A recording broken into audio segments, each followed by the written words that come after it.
Ok, donc on se retrouve dans les qu'est-ce que t'as vu de l'émission. Alors, les Tu veux parler de quoi? qu'est-ce que t'as vu de l'émission? Commence ou tu commences? Bah moi je voulais parler de My Hero Academia. Bon bah moi je vais continuer avec. Ah, j'ai pas du tout mis à jour mon truc. Et ben moi je vais continuer avec 2 séries très très rapides pour vous dire que Les j'ai quick and dirty, comment vu on le appelle ça. 3e épisode de Peaky Blinders, la saison 3. L'épisode est excellent, mais vraiment excellent. La série a pris avec cette saison 3 une dimension que je n'attendais absolument pas. Et dans le même registre, Penny Dreadful, la saison 3, épisode 4, si je ne dis pas de bêtises, c'est vraiment devenu excellent. Je suis très étonné parce que quand j'avais vu la première saison, à l'exception du final, c'était une série sympathique mais globalement assez moyenne. Là, Penny Dreadful, c'est vraiment, vraiment stylé. Et l'épisode de cette semaine, qui est centré sur Vanessa Ives, enfermée dans une pièce, je n'en dirai pas plus. Et ben, cet épisode est magistral. Et là, bon, magistral, c'est peut-être un peu trop, mais bon, voilà, il commence à être tard, donc j'utilise des mots très forts.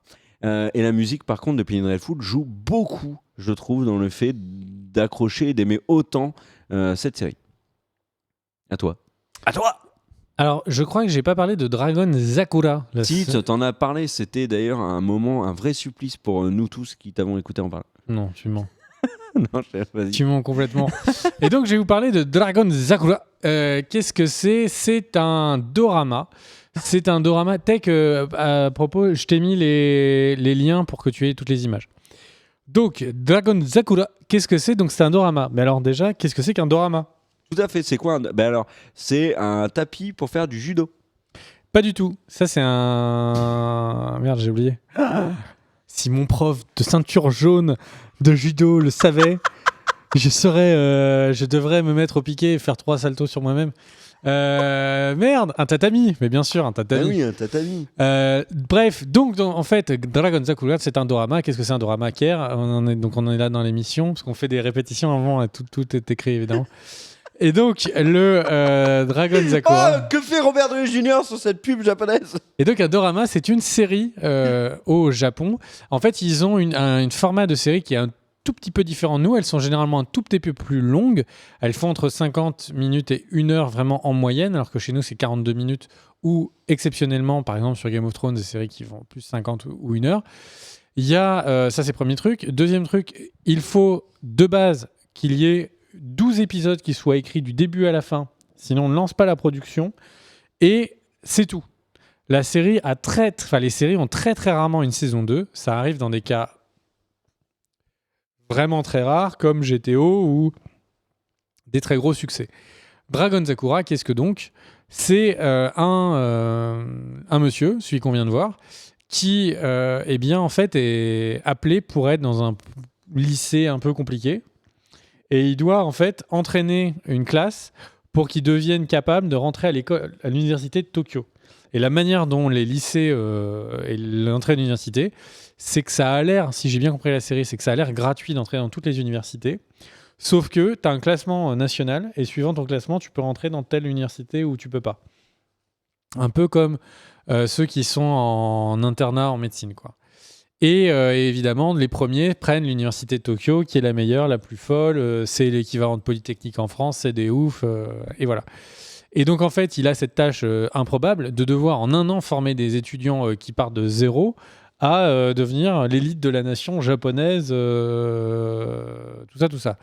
Et en fait, la série, donc évidemment, vous l'avez compris, c'est une série qui est très proche de GTO. C'est une série où on va prendre les rebuts. Parce qu'il ne va pas prendre les meilleurs élèves, il va prendre les pires rebuts du lycée et il va essayer de les amener comme ça. Alors on le voit, les rebuts, hein, ils ont les cheveux roses au Japon. Je croyais que le rebut c'était le mec avec un pyjama infâme derrière. C'est le côté vraiment Kaera au sushi, tu vois, comment on les appelle là-bas.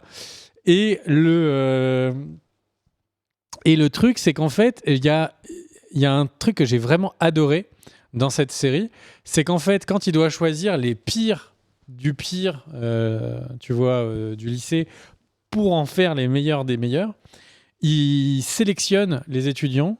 Alors, il sélectionne un mec qui est passionné de guitare. Il choisit un putain d'otaku. Il choisit un mec qui est un gamer de ouf, qui dort jamais, qui joue tout le temps à ses jeux.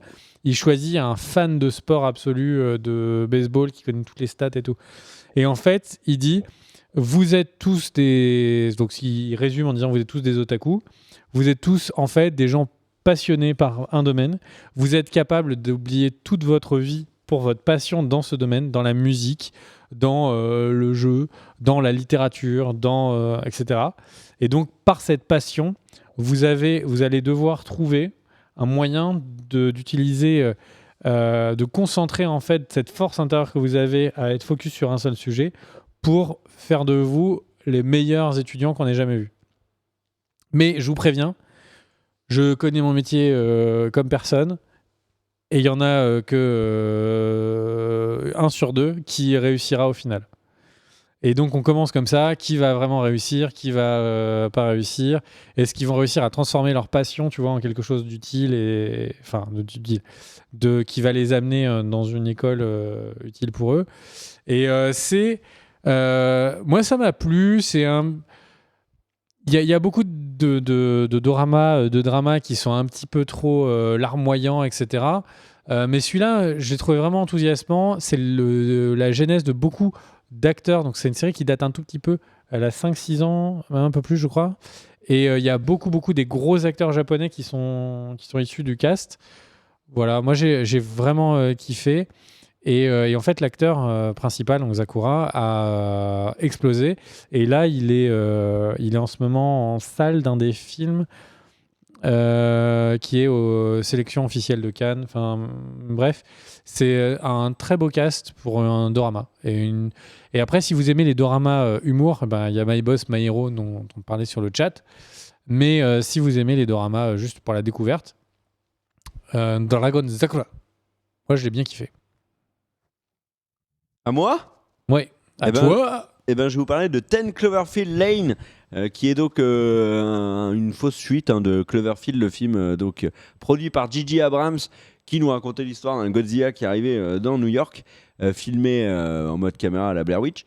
Et là, 10 Cloverfield Lane, c'est complètement différent. On suit Mary-Elizabeth Winstead, actrice qu'on avait vue, qui a été révélée dans Death Proof de Quentin Tarantino, et qui ensuite a joué dans Scott Pilgrim.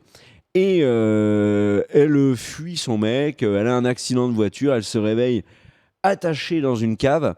John Goodman, le seul et unique John Goodman, notamment de The Big Lebowski, arrive, ou de O Brother, il joue dans O Brother, hein, il me semble bien, hein. Je vais pas dire de bêtises.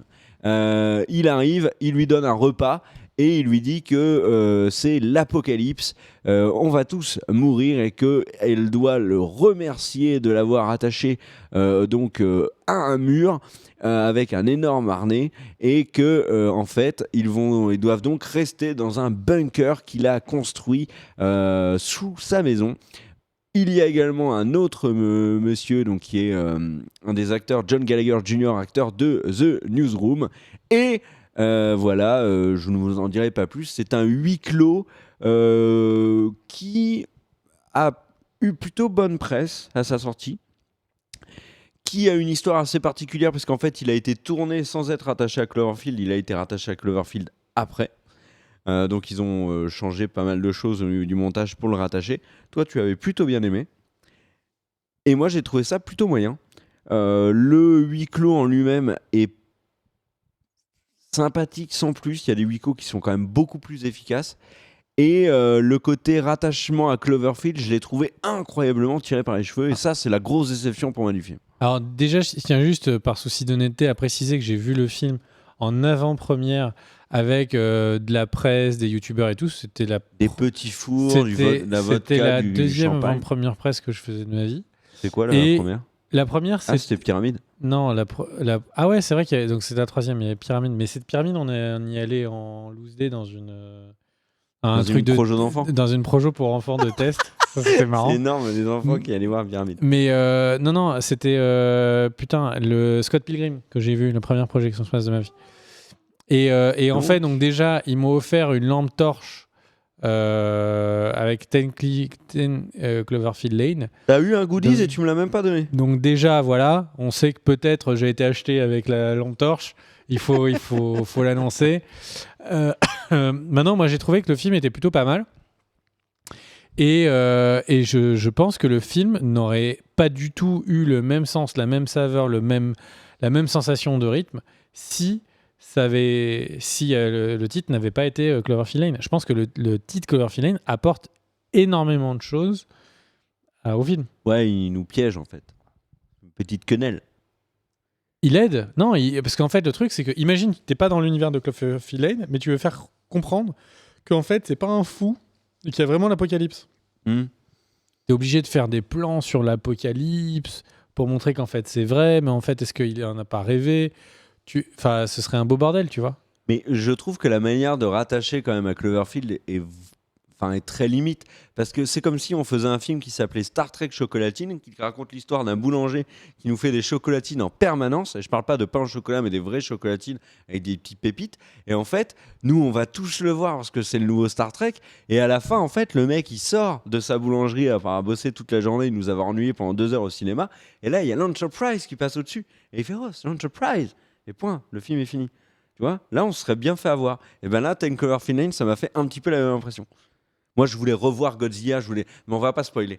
Et par contre, ce film a eu pour moi énormément d'intérêt. C'est que maintenant, je ne regarderai plus jamais une bouteille de vin rouge de la même manière.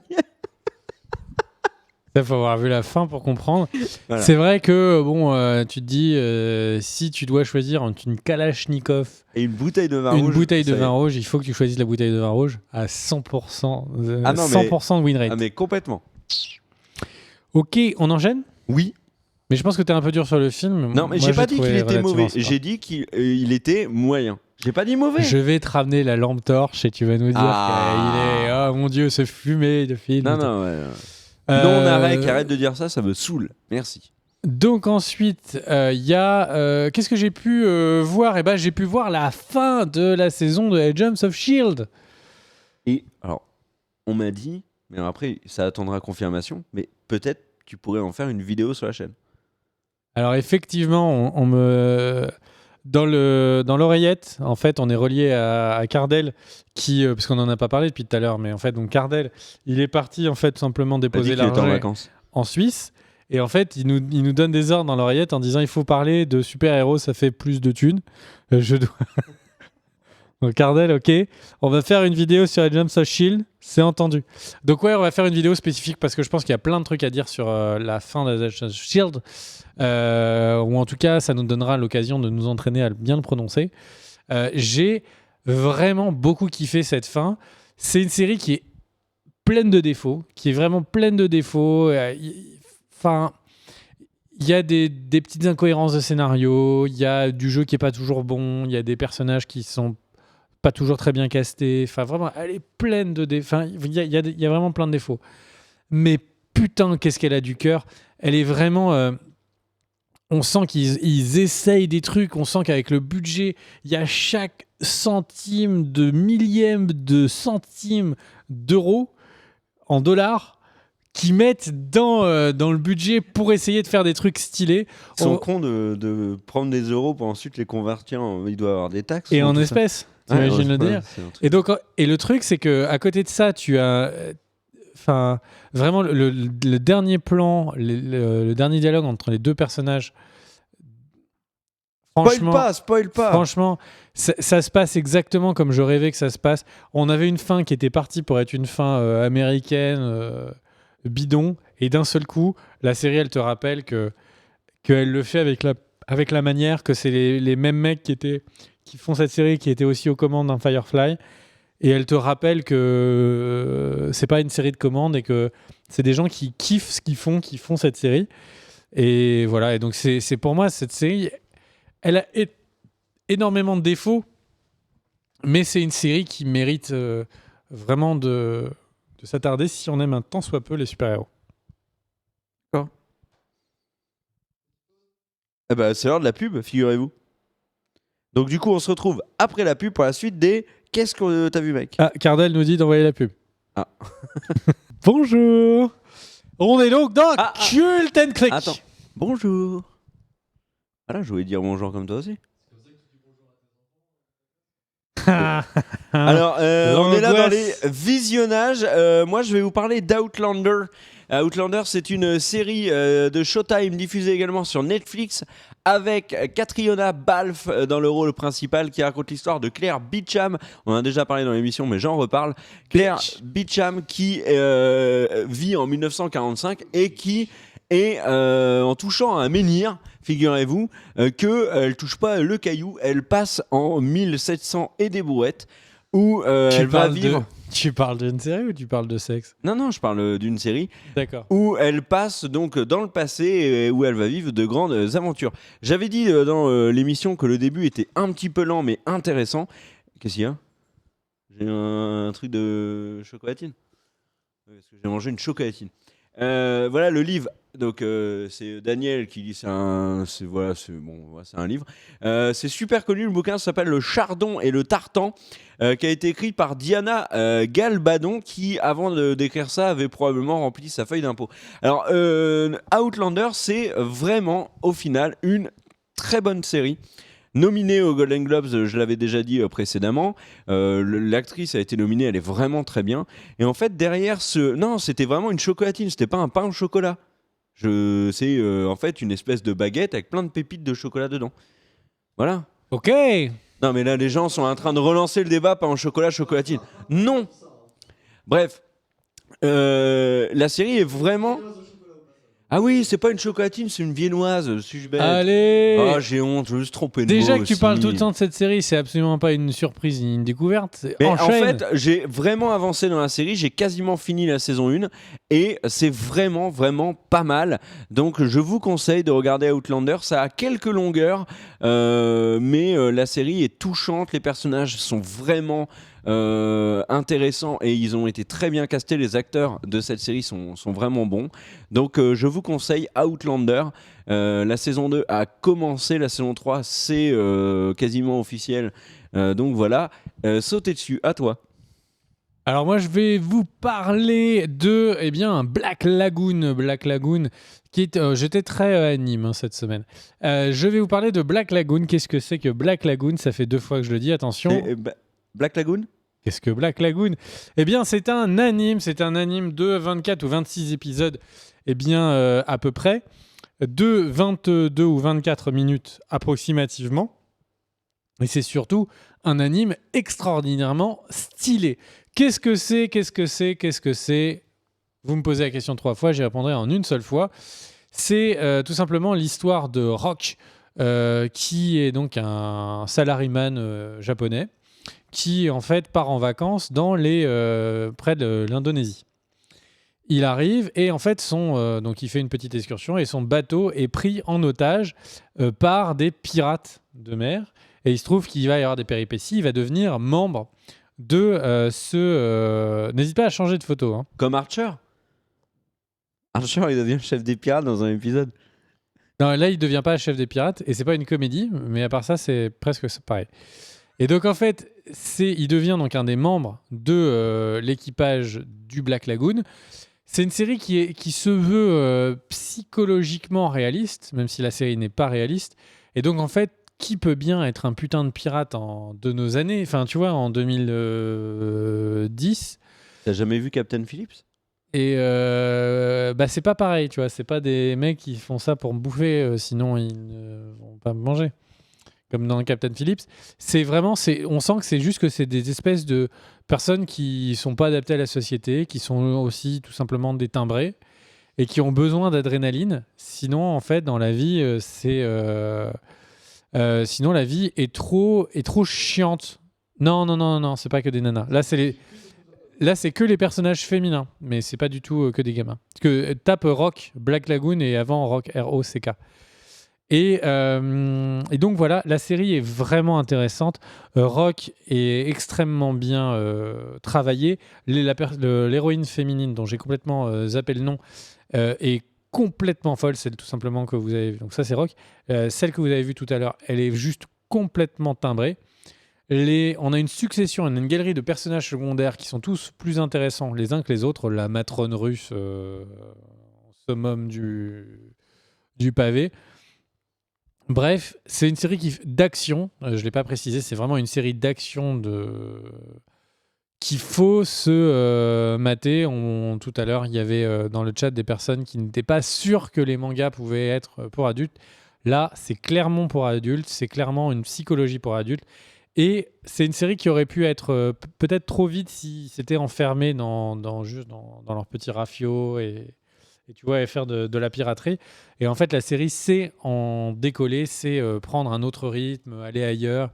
Et la fin est très stylée. C'est pas du calibre de Cowboy Bebop, mais ça s'en approche beaucoup. Vraiment, Black Lagoon, il faut le regarder. Et qu'est-ce que ça tabasse et tout. Les scènes d'action sont vraiment stylées. Un vrai manga culte à regarder. Cool. À moi ? À toi ? Eh ben, un petit mot sur une petite série indé. Sur Game of Thrones. L'épisode 5 a été diffusé ce dimanche. Il avait leaké. Il a été diffusé donc, avec 24 heures à cause de HBO Nordic qui a laissé fuiter 24 heures en avance l'épisode. Alors, moi, je pense que c'est volontaire de la part d'HBO. Voilà. C'est la théorie, la conspiration. Je pense qu'HBO a volontairement lâché cet épisode parce que c'était un épisode qui, de toute façon, allait faire énormément de bruit. Et là, il a fait du bruit dimanche, lundi, mardi. Jackpot pour HBO, ça fait énormément de buzz pour la série. Puis au final, c'est pas dramatique qu'il ait fuité. Game of Thrones, cet épisode était très réussi, je trouve. Et on en parlera largement dans notre vidéo critique sur la chaîne. Mais tout ce que je peux dire là, c'est que réussi et on retrouve le Game of Thrones que j'ai beaucoup aimé du début. C'est-à-dire que la saison 5 qui était décevante est quand même loin derrière nous. Et là, on a vraiment une série qui là recommence à vraiment m'intéresser et qui rajoute avec cette saison 6 quelque chose qu'on n'avait pas jusqu'à présent. Pour ceux qui ont lu le bouquin, c'est que là maintenant, on est vraiment dans la découverte. C'est-à-dire comme la série a avancé, elle est en avance sur les livres maintenant, et voilà, il y a un côté découverte qui est très, très sympa, y compris pour les lecteurs du livre. Voilà, mon avis sur le Game of Thrones. T'en as pensé quoi, toi ? Moi, j'ai l'impression que Game of Thrones est en train de passer une autre dimension à cette saison. On a eu des épisodes de ouf, hein, le Red Wedding, des trucs qui étaient vraiment punchy, marquants.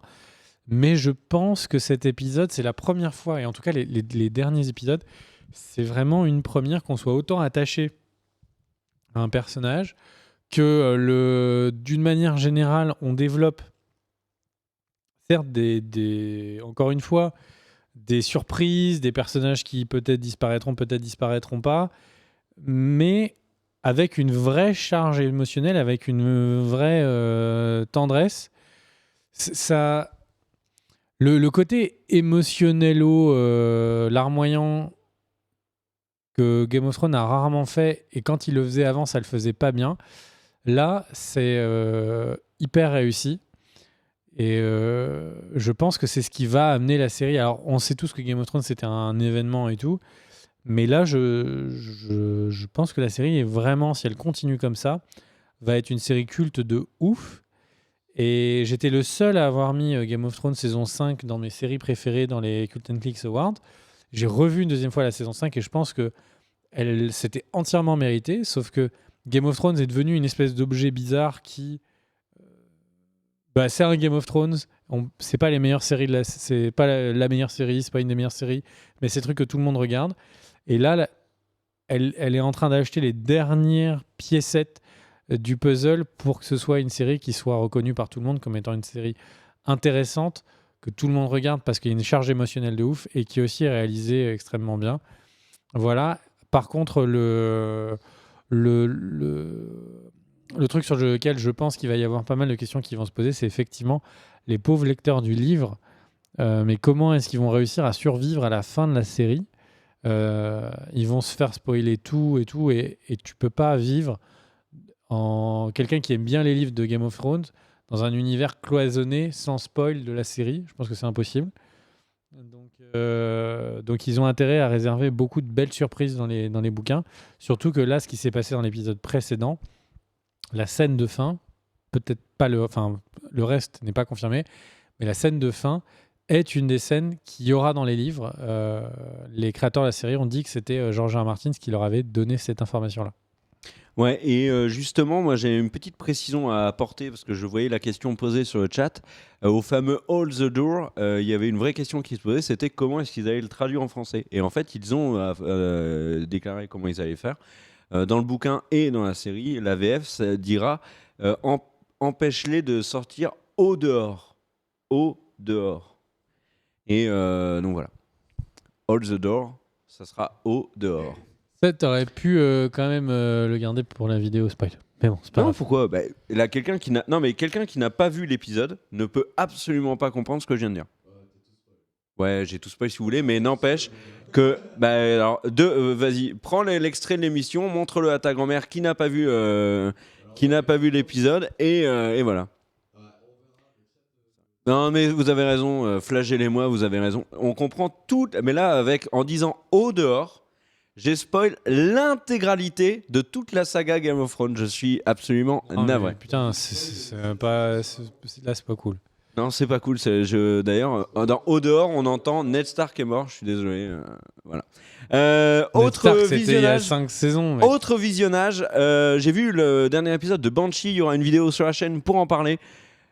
Une grande fin de série pour Banshee qui est malheureusement arrêtée. Alors. Vous regarderez la vidéo pour avoir un avis plus complet. Juste un petit... on va développer un petit peu sur le fait que la série s'arrête. Pourquoi ? Au début, on pensait que c'était Cinemax, la série, qui avait eu un problème de budget et qui ne voulait plus mettre autant de thunes dans Banshee parce que la série coûtait cher. Et en fait, c'est plutôt les créateurs de la série qui ont préféré dire avoir une bonne fin pour la série plutôt que de faire une saison de trop. Donc cet argument est tout à fait recevable, même si c'est dommage. Par contre, il y a un truc qui me fait tiquer quand même, c'est que la saison 4 n'a que 8 épisodes au lieu de 10. Ça sent quand même une restriction budgétaire, quoi qu'on en dise, pour Cinemax, qui, de plus, a mis pas mal de sous-choux sur la table pour s'offrir la nouvelle série de Robert Kirkman, le créateur de The Walking Dead. Ça s'appelle Outcast. L'épisode 1 est disponible sur Internet de manière pas très légale et on en parlera sur la chaîne plus tard. C'est vraiment sympa. Et c'est donc la nouvelle série de Robert Kirkman, créateur de The Walking Dead, avec un gros casting. Je n'en dirai pas plus. Et c'est vraiment intéressant. À toi. Je préciserai juste que du coup, mesdames et messieurs qui avaient regardé donc, le live, eh bien, vous êtes les seuls à entendre donc, la traduction française, parce que je pense que je vais faire le cadeau à Kerr en supprimant le passage de la VOD. C'est aussi ça, le live. Donc, qu'est-ce qu'on se disait ? Bon, parlons de X-Men, parce qu'en fait, on en a fait une vidéo, mais on n'en a pas parlé en live, et tout le monde ne regarde pas la chaîne YouTube Cult & Click. J'ai envie de te renvoyer la balle. Qu'est-ce que tu en as pensé de ce X-Men Apocalypse ? J'ai été très déçu. Très déçu. Et là, tout le monde me lynche et tout. Je ne comprends absolument pas ta réaction et la réaction du chat. Mais vraiment, absolument pas. Mais c'est pas grave. Elle est vraiment honnête. Hein. Ah ouais. C'est vraiment... Mais moi, je ne comprends pas votre réaction. Ne t'inquiète pas. Donc X-Men. Non, mais bref. Non, mais voilà, j'en ai parlé sur la chaîne. J'ai été très déçu par ce nouveau X-Men Apocalypse. Le personnage d'Apocalypse en lui-même est complètement loupé. C'est un des pires super méchants qu'ait pondu Marvel, que ce soit Sony, Fox et Disney réunis. Il y a trop de personnages, ils sont tous développés avec les pieds. Comme tu le disais dans la vidéo, très justement, ils nous refont les mêmes trucs qu'on avait vus dans X-Men 1, 2, 3, First Class et Days of Future Past, à coup de Magneto, il est un coup gentil, un coup méchant. Eric, il est coincé dans le cérébro, etc. Attends, remets l'image avant. Xavier est coincé dans le cérébro. Donc voilà, moi je... Est-ce que tu peux remettre l'image d'avant ? Est-ce que sur 10, le chat, je me permets de vous demander quelle note vous mettriez à ce cosplay d'une fan du film X-Men Apocalypse ? Et est-ce que vous pensez... est-ce que à 10, vous pensez qu'elle mérite sa place dans le film? À 1, vous pensez qu'il faut qu'elle retourne eh bien, dans le prochain Comic-Con Paris? Alors, à 0, ça veut tout simplement dire que c'est du cosplay du pont de Shibuya. Donc, 9 sur 10, 10 parce qu'elle est mignonne, moins 5, 8. Il y a quand même quelques personnes qui pensent qu'elles regardent l'émission et qui peuvent se la pécho en disant 10. Je pense que c'est le costume le plus loupé de tous les films de super-héros depuis... Ah putain, j'ai pas de contre-exemple là. Quel est le super-héros qui aurait le costume le plus loupé de ton avis? Je déteste ce Vision. Ouais, Vision, c'est chier aussi. Mais alors là, franchement, c'est... Non. Il est super bien, ce Superman de 1967. Mais putain, mais c'est une catastrophe. Ah, vraiment, les costumes sont vraiment complètement loupés. Alors, on a... donc, juste pour donner mon avis rapidement. Mon avis rapidement, c'est tout simplement que le film est plutôt généreux. Il se passe plein de trucs. Il y a une scène avec Vif Argent qui est aussi stylée que dans Days of the Future Past. Il y a vraiment plein de trucs assez cool. Sauf que l'histoire, ça tient pas debout. Il y a des incohérences totales dans une trilogie. Et franchement, je trouve que c'est moche de nos jours d'avoir des incohérences aussi fortes sur cette trilogie. Ils nous disent non, mais en fait, il y a une cohérence avec l'autre trilogie parce qu'ils ont, en fait, il y a eu un problème entre les réalisateurs et ils ont voulu supprimer le travail de Vincent Vaughn sur First Class et en fait, c'est cohérent avec la trilogie d'avant. D'accord. Alors, va falloir m'expliquer pour Diablo. Et, voilà. Le truc, c'est que ils ont les mêmes obsessions, on en a parlé dans la chaîne YouTube. Ils ont les mêmes obsessions, ils font toujours les mêmes trucs, c'est toujours le cérébro. Moi, ça me casse les couilles. Si on prend le film axe par axe, est-ce que les trucages sont vraiment réussis? Un plan sur deux, beauf. On a l'impression, c'est le défaut de vouloir trop en faire, qu'il y a tellement de trucs. Là, on le voit bien, ils ont voulu mettre tellement de trucs à l'image qu'on est très loin d'un espèce de photoréalisme. On voit tout de suite que tout est 3D et que lui, c'est le seul réel. Le costume, on n'en reparle pas, c'est loupé. Les acteurs sont pas très bien dirigés globalement. Donc voilà, j'ai écouté pas mal de critiques d'autres personnes, tu vois, sur le film pour avoir un deuxième avis après avoir fait notre vidéo. Et je suis tombé sur la chaîne, enfin je l'avais déjà vu, la chaîne de Marvel, M-A-R, plus loin V-E-2-L, qui a une chaîne YouTube qui est de quelqu'un qui est spécialisé sur Marvel. En fait, il fait une chronique qui est, il prend un personnage et il explique à fond. C'est plutôt pas mal. Je pense qu'il pourrait, il connaît tellement de trucs sur Marvel qu'il pourrait faire. Américain, c'est Français. Il connaît tellement de trucs qu'il pourrait faire, à mon avis, 1000 fois mieux. Et il a dit pourquoi. Et en fait, il a fait une vidéo. Mais pourquoi tant de haine sur, tu vois, sur X-Men? Et après, pendant 30 minutes, il donne son avis sur le film. Et tu regardes, les 15 premières minutes, c'est donc les mauvais points. Et en fait, il défonce le film. Et il dit tous les mêmes trucs que toutes les critiques négatives sur les costumes, c'est une catastrophe, il n'y a pas de cohérence, il y a machin, etc. etc.